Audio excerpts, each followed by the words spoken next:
Chapter 8 The Vigilante. As you fly to meet Jenny, your thoughts are consumed with Tirana Rain and your own younger years. It makes you remember why Jenny is not just your PFPP agent, she's also your best friend. Thanks for telling us rather than showing us. When your life was turned upside down by your parents' imprisonment and you moved in with Grandma, you couldn't talk to any of your old friends. Going from your sheltered private school to the rougher public school was a big change. Especially as you begin to learn that there are all kinds of social complications of being powered. The anti-gang rivalries in the eastern fringes are just the tip of the iceberg when it comes to the powered politics. Entire textbooks have been written on the subject, so to say that powered kids are cliquey would be an understatement. Upon arriving at your new school, there was one group that immediately tortured you the most. Telepaths, natural resource elementals, and the unnatural resource elementals, animalistics, the strong, the clairvoyants, the techies, the normal, unpowered kids. What am I? What am I? I don't even really know how I fit into this. Am I a strong? Am I a natural resource elemental? Stanky bean natural resource? Clairvoyant or telepath? These are the psychic kids, essentially. I mean, telepath reads minds, clairvoyance tells the future. Techie superpower. Which one do I typically hate the most? Who's one of my least favorite superheroes of all time, and how do they fit into the category? Well, there's Superman, so let's go with the strong, I guess. I normally don't hate the strong, but I do dislike that Superman fella. Typically, emerging as the jocks, the strong are always the most popular. Really? They targeted you because if there's anything teenagers hate most, it's when they can't squeeze you into a specific group. And you had a lot of trouble finding a group, even though you tried to befriend the other... Oh, I'm an energy wielder. The other flyers. Let's go with the energy wielders. However, energy wielders hate flyers based on some age-old feud dating back to the earliest powered individuals. Apparently, the first flyer and the first energy wielder were mortal enemies. Since you have both flight and energy powers, you were seen as a particularly heinous gene hazard. No one wanted you in their group, and as a result of your solo status, you were hounded by just about everyone at school. You can imagine Tirana Rain at her fancy private powered school with trained social mediators, and guidance counselors. You'd also bet Tirana Rain, with her elemental power set, must be one of the popular girls. She probably would have tortured you in high school. Where does this prejudice come from? Because prejudice is taught, right? So, presumably...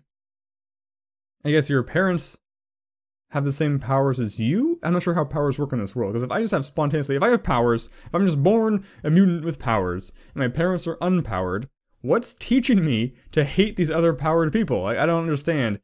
This is an insanely gross societal failing here. Though you'd know exactly what to do, because when you were at school, you handled the social politics by killing everybody. Always try to make friends. Let's not let anyone bully me, ever. Despite hating you, everyone knew not to mess with you after you cracked a few of the bullies' skulls. That's not what I intended. I did not mean to violently beat up people. That's not the option I would have gone with. Still, you felt very alone. Actually, you've always felt alone, but it's not something you allow yourself to give much thought to. It's just the way things are. There are some things in life you can't control. Oh, really, just some? The only thing you can control is how hard you work to change everything. Can you control that though, really? Like, what if you have some sort of... Like, what if you get mono, and then you have no energy? You're meeting Jenny at her favorite spot, the Vigilante, MC's largest comic/game/collectible store. A collectible store, which luckily happens to be open 24 hours. Occupying 4 stories, the Vigilante is practically a department store for all things hero-related. You and Jenny always meet in one of the private gaming rooms, usually over your favorite virtuous reality games. Sorry, Phil, I'm afraid there's no time for fun today, she says, sitting down. As usual, she wears her ponytail pantsuit uniform. The ponytail's part of her uniform, like she had clipped it onto her head, though you notice she has added an unexpected red heel to the ensemble, just the heel is red. I hear you've been rather busy, Jenny says. Too busy to return my calls, it seems. I know, but... You rip into me. But before you rip into me, you start, let me tell you my side of the story. 20 minutes later. Having heard every detail of your first harrowing night, Jenny pauses to mull it all over. Well, you certainly dove headfirst into the deep end, didn't you? Ever heard of paying your dues, climbing the ladder? There's a reason people aren't supposed to skip steps, Mr. Taserface. You should have called for help. You should have— Jenny, you interrupt. I get it. I took on too much, too fast, which is exactly why I went back to basics earlier tonight. I stopped the Annie Gang rumble. Well, that's certainly a smarter, though no less dangerous place to start, Jenny offers. Still, you've dug yourself quite a hole here. Yes, I did, you say. Tired of mulling over the horrors of your situation? So what are we going to do now to make it better? I suppose that's the spirit. Well, I'll start looking into Prodigy, though there's not much to go on. Black Kevlar bodysuits are pretty common purchases these days. I could look into her power set, but I bet she's unregistered. It's clear that she has some kind of mad-on for you, though. Did she really? I didn't pick up on that. Perhaps you have your first genuine villain stalker? Also, I didn't get that she was a villain. Yeah, right, you say. Wishing you were enough of a somebody for that to be true. She probably saw that silly hero press post and wanted me out of her way. She's just another nobody trying to make a name for herself. Still, anything you can find would be helpful. I'm on it. Now before we move to the Splice Circle, I've got a bit of a briefing prepared for you. All of the basics on powered heroine, plus some gems of advice. Do you want to go over it now? Sure. Yes, I can use the help I can get. Good, Jenny says, looking down at her me-chip. Inspector Detector will forward you the folder. There's an PFPP handbook on heroine in there, but since you are maintaining a secret identity, you've already got most of it covered. The more interesting stuff involves some comprehensive information on powered history and science. Suddenly, Jenny's me-chip, Inspector Detector, a British man in a long trench coat, appears... Wait. Jenny's me-chip is called Inspector Detector? She calls her Inspector Detector me-chip? Is that right? Appears in your mind, holding a folder. Me-chip Algernon, because that's me-chip Inspector Detector, appears to take it from him. Okay, that's right, oh cool. And they begin to chat. You start to read the contents. Powered humans, a brief history. Fairly certain you already know most of the information, you begin to skim through the articles, catching glimpses of paragraphs here and there. Humans first began developing extraordinary talents in the late 21st century, all appearing in the same generation and spanning across the globe. On the heels of the Industrial Revolution, the Millennial Tech Boom, and the Energy Regenesis, the Powered Renaissance has been marked as the next great step in human history. You stop reading, scrolling to another document. Had evolved beyond racism, no. Sexism, nope, they haven't done that, and sexual orientationism, but these hot-button issues were quickly supplanted by geniism. The first crop of powered individuals, powards as they were soon dubbed, though less polite circles referred to them as gene hazards, were greatly shunned by the general public. So many of these international powered individuals fled to Millennial City, an emerging urban center on the American West Coast where they could be free to form their own community. Backed by the United States government, which realized that fast-acting acceptance and regulation of powered individuals could kickstart a resurgence in their declining prominence against the then-dominant world-powered China, the American Powered Renaissance began. Solidified by both the Powered Citizen Equality Act and the creation of the Department for the Regulation of Powered Resources, the world's first powered heroes began to flourish in America's Millennial City, sparking a cultural trend that would sweep the globe, though anti-powered regulations in China remain as tightly controlled as. Many credit First Gentleman Harrison St. Hill, husband of the first gay president, with pushing President de Nicola into approving pro-powered legislation. You keep skimming, hoping to find some tidbit you don't already know.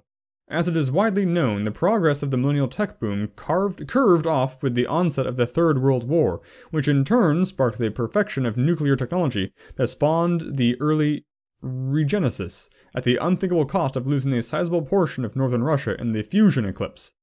Many scientists have posted that, in light of this massive world upheaval, human evolution took the next step to satisfy society's inefficiencies, with technology now eliminating the need for many basic human functions, and with the energy crisis seemingly solved, humanity was free to unlock further potential in their genome and take on new abilities. The onset of powered abilities has sparked another period of rapid growth and change, unlocking potential previously thought unimaginable. With humans now regulating weather patterns, generating clean water, and building cities with their minds, the limits of progress seem to have once again been shattered. Just this week, NASA reported that they're prepping their first mission of powered astronauts, capable of traveling through space at previously unrecorded speeds and distances. Others, most notably the growing cult movement called the Meek, possess a decidedly less positive outlook on the powered Renaissance. Many see an upswing in violence, unrest, and conflict that will most assuredly lead to a Fourth World War, especially as the Eastern and Western worlds seem deadlocked in a powered individual arms race. You stop reading, looking up at Jenny with an eye roll. Come on, I know my heroine history inside and out and backward. But do you know it the right way? That's the important direction.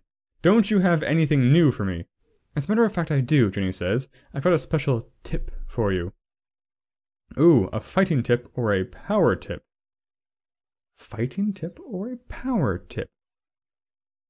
I'm gonna go with a fighting tip, because, so a power tip, to me, seems like whatever it is, to take advantage of it, I will still have to spend energy, but a fighting tip, theoretically, will always be of benefit to me, whether or not I opt to spend energy. When fighting with your powers, the smartest thing you can do is consider the appropriate level of force. That's true, I've been struggling with that so far. It's important not to use too much power, but equally important not to use too little. Assessing the appropriate level of power necessary for certain battles can mean the difference between life and death. For the victim, you nod at Jenny, thinking that even though this seems like common sense, you never really thought about it exactly in those terms. Even better, this knowledge increases the current ceiling of your power to 120. So I chose the fighting option, and my power level went up. I suspect that that was the result no matter what of that tip, that my power level would have gone up. Alright, so you started a fine mess with the splice circle, Jenny says. One of my contacts at the downtown precinct interrogated Tracker. Turns out Smither didn't just want the gravitas to increase his offensive powers. He was also trying to expand into the ancient weapons business. He contracted Tracker to acquire the gravitas and become the splice circle's newest general. Apparently, Tracker already had his gene-deep penile enlargement scheduled. Jenny lets out a giggle, but quickly pulls herself back to seriousness. There was some concern within the Splice Circle that the blatantly illegal nature of Smither's latest enterprise was too bold, so Madame Weiss began placing her ducks in a row for a coup, a move she had been waiting to make since Smither dumped her. Then Prodigy showed up, you fill in, taking out Smither and giving Madame Weiss the chance she needed to make her move. Right you are. Here's the latest intel on the Splice Circle operation, Jenny says, sending another Inspector Detector me message, this time displaying the organizational Splice Circle chart you pulled up earlier. Okay, so Smither died. Didn't realize that. Security General Boulder also died. They're the crime generals. Lowly is the emerging underboss of prostitution. Oh god dang it. So that's that name. Casing, Firearms died, Fracture died, Tracker is incarcerated. Wow, okay, let's see the business generals. Madame Weiss is the emerging boss, Kirkpatrick is missing, Juanda W, emerging counselor of the Fetish Sinden, and Third Degree also died. I didn't realize that night had gone quite that bloodily. Our intel isn't perfect, but as far as we can tell, as soon as Smither went down, Madame Weiss made her move.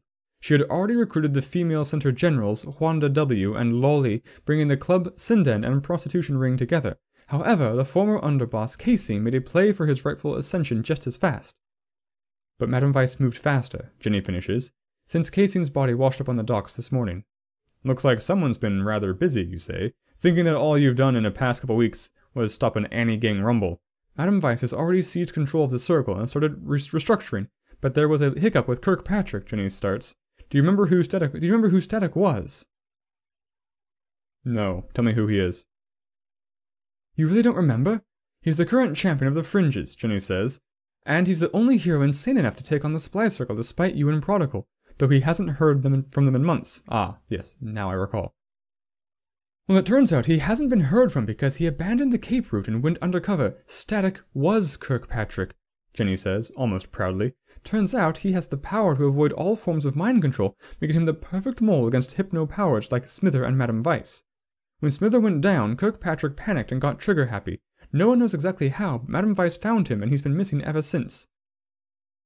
Well, he was missing before, he's just missing again. Any hunches, you ask, not wanting to think about what's probably happening to Static/Kirkpatrick right now. Apparently, Kirkpatrick had been collecting evidence against the Splice Circle for months, waiting for the right time to strike. The police think Madame Weiss has taken him hostage, trying to find the location of his evidence stockpile. She needs to get her hands on it for the new and improved Splice Circle to survive. not to mention to cement her boss status. Jenny then looks at you, growing serious. Here's the thing. Only the MCPD and Madame Weiss know about this evidence, which gives you a unique opportunity here. If you find that stockpile, it will help the police take down both Weiss and Splice. I don't think I have to tell you what will happen if the Splice Circle destroys that evidence and finishes restructuring. I'll be at the top of their target list, you say. Why? I guess I did knock out... I shouldn't be at the top of their target list. I gave her... That's stupid. I mean, I should be on the target list, but top... What a weak gang if I'm the biggest thing they have to deal with. But so will Prodigal, Jenny says. The Splice Circle probably already has information on her that we don't, so taking them out may also help lead you to her. So if I find that evidence stockpile, I give the police exactly what they need to arrest the Splice Circle at their weakest juncture. In the process, I also clear my name, somehow, from what, and salvage my reputation as a hero. And as a bonus, I might learn something about this Prodigal lady. This seems like a no-brainer. Precisely, Jenny says, smirking. So what the slugger are you waiting for? I'm not waiting for anything. This is a second chance to get things right after that terrible first night. Best of all, if you are successful in shutting down the Splice Circle and saving Static, you will surely be seen as the next champion of the Fringes. An excellent way to prove you're a hero committed to justice. Yeah, but Jenny, how am I going to find the evidence faster than police, Madame Weiss, or some other meddling hero, you ask? I'm not a detective. That was a lucky break with Tracker's fingertips. Well, you had better start getting used to some intrigue solving, oh mighty Taserface, Jenny proclaims. Besides, you were in Smith's headquarters and you confronted Madame Weiss, so I'm betting you saw and heard things in there that might help you, even if you don't know what they are yet. The real question is, Jenny says with a wink, where are you going to start? Ooh, next chapter, Case Magic. I like magic. So, looking forward to that.